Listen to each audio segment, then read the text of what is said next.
Noticia de última hora, Javier Alatorre y TV Azteca lo hacen de nuevo y muestran los prohibidos de Xóchitl Gálvez y de compañía, luego del tremendo ridículo que armaron en el Senado de la República. Lo que nadie esperaba fue la columna de Álvaro Delgado de los periodistas que dejó en la lona a todos estos prianistas, porque ojo, lo único que han hecho es tratar de hacer panchos, de llamar la atención haciendo este tipo de cosas que lo único que nos muestran es que lo que les importa realmente es recuperar el poder en el 2024 y no el bienestar del pueblo. Pero ¿qué es lo que sucedió en TV Azteca y qué hizo Álvaro Delgado que casi pone a chillar a todos estos mezquinos? Pues te invito a que te quedes aquí conmigo para averiguarlo. Pero antes de pasar a la noticia, si a ti te gusta estar informado, te invito a que te suscribas a este canal y le des clic a la campanita. Y ahora sí, pasemos a la información. Pues amigas y amigos, los prianistas no solamente se exhibieron en las redes sociales, sino que todo esto apareció hasta en los medios de comunicación chayoteros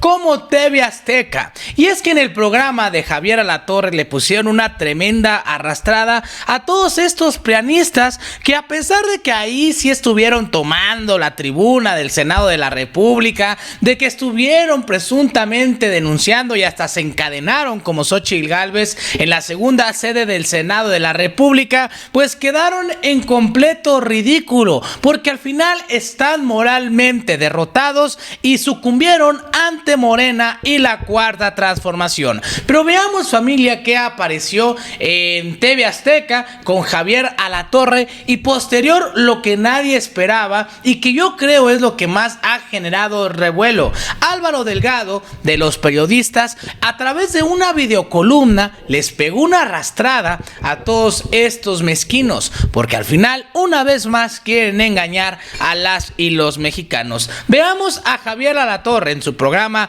TV Azteca, donde en TV Azteca, donde le pone una madrina a todos estos mezquinos. Veamos el video. Guerra que están llevando a cabo los legisladores de nuestro país, una guerra política entonces, y se lleva a cabo en el Senado. La oposición tomó la tribuna para bloquear la aprobación de las reformas de los legisladores de Morena, las reformas que llevaron a cabo en la Cámara de Diputados. No pueden impedir las aprobaciones, pero exigen que Morena autorice por lo menos uno de los comisionados del INAI para tener transparencia. Los morenistas insisten en que no lo van a hacer. Insisten en que el INAI debe desaparecer y se van a sesionar en una sede alterna. Pasaron la noche bailando, cantando y durmiendo. Son los senadores del bloque opositor que desde la tarde del jueves mantienen secuestrada la tribuna para exigir que se nombre al menos uno de los consejeros faltantes del INAI. Pero en Morena no hay trato. Hace unas horas y con la tribuna tomada, el presidente del Senado, Alejandro Armenta, logró reunir el quórum para instalar la sesión. El pleno era un congal. Armenta luchaba contra los bocinazos y tuvo que refugiarse en los escaños para anunciar el reinicio de los trabajos.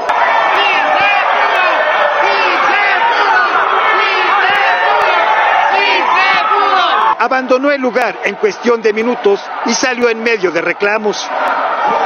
Ya en el patio, Armenta explicó los pasos a seguir. Una vez que se instaló el quórum con 65 senadoras y senadores, es que pudimos proceder a la instalación de la sesión ordinaria.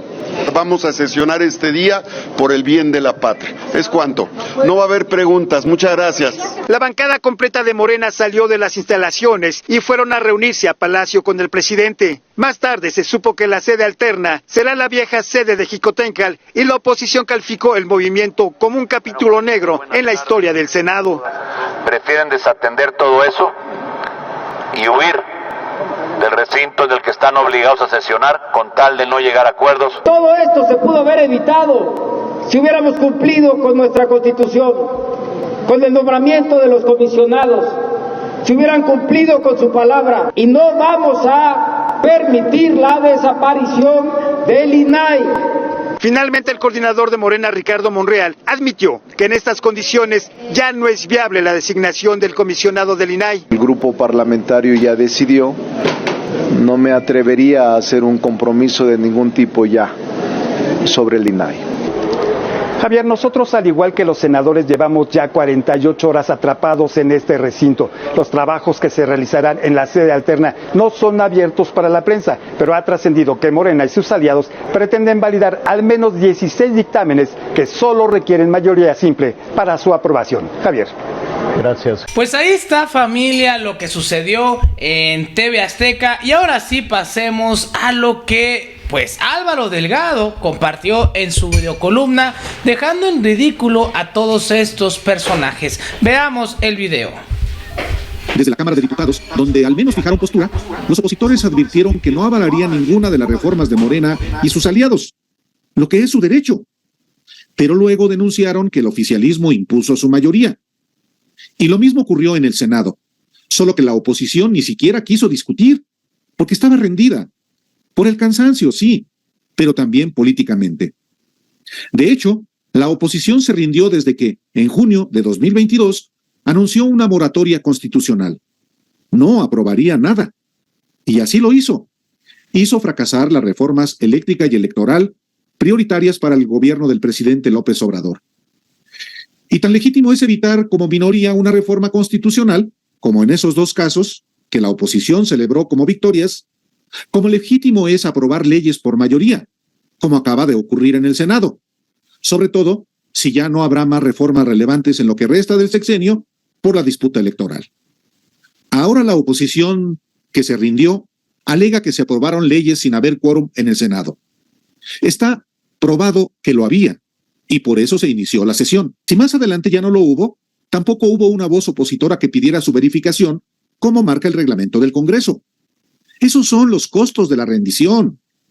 Afirman también que, de manera ilegal, se tomó protesta a la suplente de la senadora Claudia Valderas en comisión en Europa, pero tampoco había nadie para acreditarlo. La oposición que se rindió afirma además que nunca había ocurrido un desaseo legislativo como el del viernes y sábado en el Senado. Eso también es falso. Las reformas de Carlos Salinas con el PAN, como en lo electoral, son monumentos a la prepotencia y a la exclusión. Y las reformas económicas de Ernesto Zedillo con el PAN son otro tanto. En 2013, en un ejemplo más reciente, las dos cámaras del Congreso, con mayoría del PRIAN, habilitó como sede alterna el centro Banamex del Hipódromo de las Américas, ante las protestas de los maestros contra la reforma educativa de Enrique Peña Nieto y Claudio X González, sí, el actual jefe de la oposición rendida. Los partidos del Pacto por México, PRI, PAN, PRD, Partido Verde y PANAL, aprobaron esa reforma como todas las de esa agenda de las élites, con el Congreso solo como oficialía de partes, con diputados y senadores prianistas que solo levantaban el dedo. Hay una diferencia con lo ocurrido en el Senado. La oposición en ese entonces, en la fracción del PRD y de MC que se convertiría en Morena, estuvo presente para fijar su postura y votó en contra. Y hay otra diferencia sustantiva con lo ocurrido el sábado. Cuando se aprobó la reforma educativa de Claudio X González, había miles de maestros movilizados contra la imposición y en el centro Banamex hubo resguardo por cientos, quizá miles de policías federales y locales. En cambio, la noche del viernes, en el Senado no hubo ni una sola protesta, salvo el encadenamiento de la panista Gálvez como parte de su campaña para ser candidata a jefa de gobierno. Ni los que se oponen a la reforma del CONACYT, que no desaparece como mentirosamente se difunde, han salido a la calle. Solo habrá un paro de inconformes convocada para este martes 2. Pero más aún, si lo aprobado es nocivo para México, el oficialismo lo pagará en las urnas y la oposición será premiada. ¿De qué se preocupan? Después de que la oposición se rindió, irá a contravenir las reformas a la Suprema Corte de Justicia de la Nación, que quizá, en el papel de opositora sustituta que le ha impreso su presidenta Norma Piña, le dé la razón. En eso, como en tantas cosas. La oposición se rindió quizá porque, además de su incapacidad, también renunció a enfrentarse al verdadero coordinador de Morena y sus aliados, el presidente López Obrador, quien se hizo cargo de conducir la aprobación de las reformas prioritarias para su proyecto de gobierno. Ni modo que López Obrador haya ordenado a sus bancadas no aprobar nada porque Claudio X González se enoja. Si no eran avaladas ahora, ya no lo serían. Y eso es lo que quería y no pudo evitar la oposición por una razón simple que surge de la voluntad de los mexicanos. Es minoría en el Congreso. Con estas reformas se cierra la etapa legislativa del sexenio y se inicia de lleno la disputa electoral para el sexenio que viene, con los dos liderazgos de cada polo. Claudio X González por la oposición claudicante y López Obrador con el oficialismo. Los mexicanos, no las élites, decidirán. Muchas gracias hoy por su like. Pues ahí está, familia, lo que dice Álvaro Delgado de los periodistas, y la verdad es que es completamente cierto. Los prianistas han quedado exhibidos y nos muestran que lo último que quieren es la transformación de México. Yo soy Pepe Ramírez y nos vemos hasta la próxima.